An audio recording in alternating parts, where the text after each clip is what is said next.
So good morning guys. और current affairs के revision वाले सेशन में सबसे पहले महीने के करंट अफेयर्स का रिवीजन करेंगे। तो हमारा पहला प्रश्न क्या है?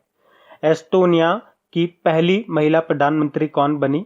तो आंसर होगा काजा कलास। एस्टोनिया की कैपिटल तालिन है। बताइए किस राज्य सरकार ने नई एम सेंड पॉलिसी 2020 को लॉन्च किया? तो आंसर होगा राजस्थान ने। और धनलक्ष्मी बैंक के एमडी सीईओ कौन बन गए? जेके शिवन बन गए। और धनलक्ष्मी बैंक का हेडक्वार्टर आपको मिलेगा त्रिशूर, केरल में। बताइए किसे महावीर चक्र से सम्मानित किया गया? भी कर्नल बाबू संतोष को। और पर्यटकों के लिए विश्व का सबसे बड़ा सफेद मगरमच्छ पार्क अभी किस राज्य में खोला गया? उड़ीसा में। उड़ीसा में जो भितरकनिका नेशनल पार्क है ना, वहां पे। और अंकटाड के द्वारा जारी रिपोर्ट के अनुसार 2020 में कौन सा देश एफडीआई का सबसे बड़ा प्राप्तकर्ता था? एफडीआई यानी कि फॉरेन डायरेक्ट इन्वेस्टमेंट। आंसर होगा चाइना। अंकटाड मतलब होता है United nation conference on trade agreement, और इसका हेडक्वार्टर जेनेवा स्विट्जरलैंड में है। बताइए किस मंत्रालय ने शौर्यवान नाम से ई पत्रिका को लॉन्च किया? तो रक्षा मंत्रालय ने। और किसे मरणोपरांत सर्वोत्तम जीवन रक्षा पुरस्कार 2020 से सम्मानित किया गया था? मोहम्मद मोहसिन। बताइए आकाश एनजी मिसाइल का सफलतापूर्वक अभी परीक्षण कहाँ पे किया गया? उड़ीसा में। ये किया था डीआरडीओ ने। और इटली के प्रधानमंत्री ने इस्तीफा दे दिया। नाम बताइए उनका। उनका नाम था ग्यूसेप्पे कोंटे। इटली की कैपिटल होती है रोम, करेंसी यूरो। बढ़ते हैं आगे।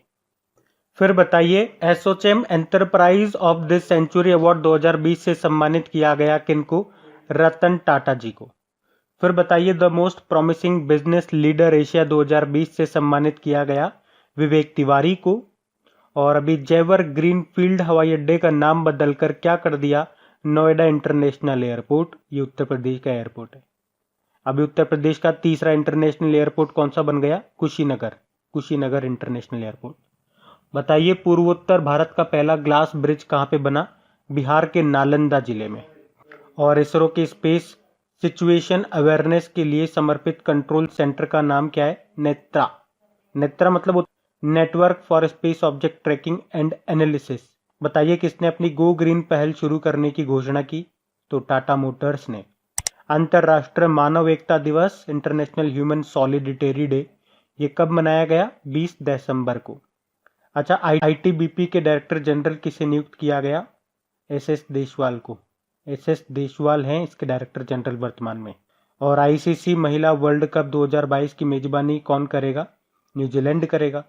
बताइए किस देश को अगले 2 ओलंपिक में अपने ध्वज और नाम का उपयोग करने से प्रतिबंधित कर दिया गया? तो आंसर होगा रशिया। पढ़ते हैं आगे। तो चलिए कल के करंट अफेयर्स को भी रिवाइज करते हैं।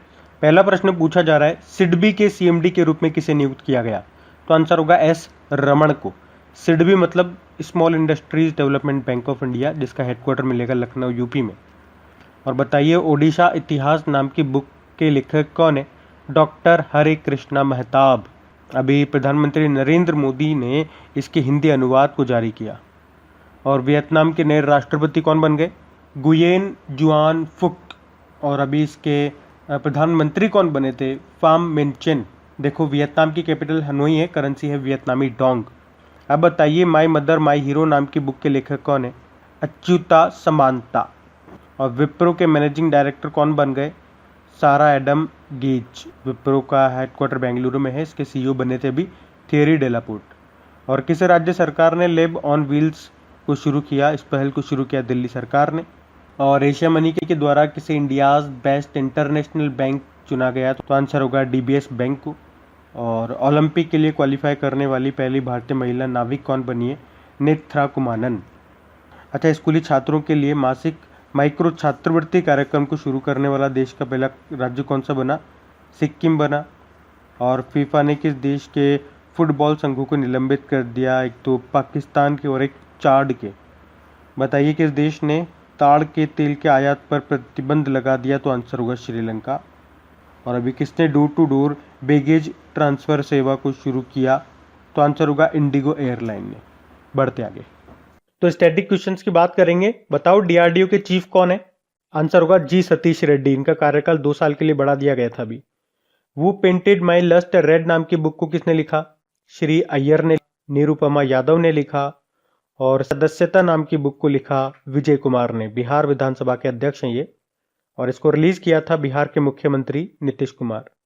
एक और बुक है the India way strategies for an uncertain in world, तो आप जान चुके होंगे इसको लिखा है जयशंकर ने, सुब्रमण्यम जयशंकर ने। तो आप जान चुके होंगे इस बुक को लिखा है हमारे विदेश मंत्री सुब्रमण्यम जयशंकर ने। फिर बताओ, एयरफोर्स डे ये हमने कब मनाते हैं? 8 अक्टूबर को मनाते हैं। एयर चीफ मार्शल हमारे राकेश कुमार सिंह भदौरिया हैं। अब है नुआखाई फसल, ये उत्सव मनाया जाता है कहाँ पे? उड़ीसा में। चावल की नई फसल आने पे इसको मनाया जाता है। टर्की की कैपिटल क्या है? तो अंकारा है। करेंसी है लीरा। प्रेसिडेंट है रिसेप तैयप एर्डोगन। और वैसे आपने टर्की का नाम सुना होगा न्यूज में, अभी ब्लैक सी में नेचुरल गैस के भंडार खोजे गए थे यहाँ पे। गैस्ट्रिक कैंसर नाम की बुक को लिखा किसने? डॉक्टर अशोक के वेद ने, और इसको रिलीज किया था हमारे डोनर मंत्री, development of north east region मंत्री जितेंद्र सिंह ने। बढ़ते आगे, डेज की बात करते हैं। चलो, विश्व समुद्री दिवस बताओ कब मनाते हैं? तो कोई फिक्स डे नहीं है, सितंबर का लास्ट थर्सडे को मनाया जाता है। लास्ट टाइम हमने 24 सितंबर को इसे मनाया था, जिसमें इसकी थीम रही थी sustainable shipping for a sustainable planet.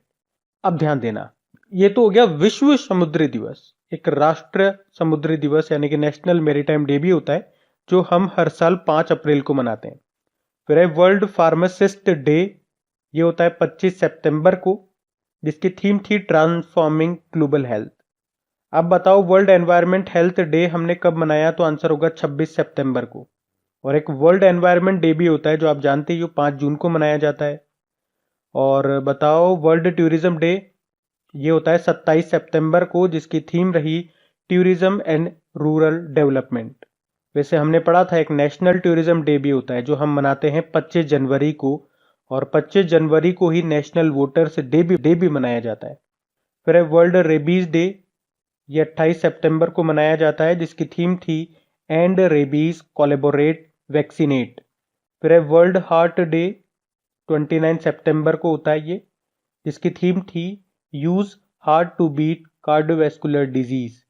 अब बताओ, international day for food loss and waste reduction, 29 सितंबर को हमने इसे मनाया पहली बार, अंतरराष्ट्रीय खाद्य हानि और अपशिष्ट न्यूनीकरण दिवस के रूप में। थीम थी इसकी stop food loss and waste for the people for the planet. अब बताओ, अंतरराष्ट्रीय अनुवाद दिवस, इंटरनेशनल ट्रांसलेशन डे, ये 30 सितंबर को मनाया जाता है, जिसकी थीम थी finding the words for a world in crisis. अब बताओ, इंटरनेशनल योगा डे, आप जानते ही हो 21 जून को मनाते हैं, लेकिन इसकी थीम क्या रही थी? Yoga for health, yoga at home. आखिरी क्वेश्चन है, वर्ल्ड हेपेटाइटिस डे 28 जुलाई को मनाया जाता है, जिसकी थीम थी हेपेटाइटिस फ्री फ्यूचर। तो गाइज, ये था आज का हमारा करंट अफेयर्स का रिवीजन वाला वीडियो अच्छा लगा हो लाइक कीजिएगा, शेयर जरूर कीजिएगा अपने दोस्तों के साथ में। अब कुछ क्वेश्चंस आप लोगों से पूछे जाएंगे, क्वेश्चंस आप लोग लगाइएगा और देखिएगा कितने क्वेश्चंस आप लोगों से बन पा रहे हैं। बाकी हम इनको कल सॉल्व करते हैं। ये क्वेश्चन आपके सामने।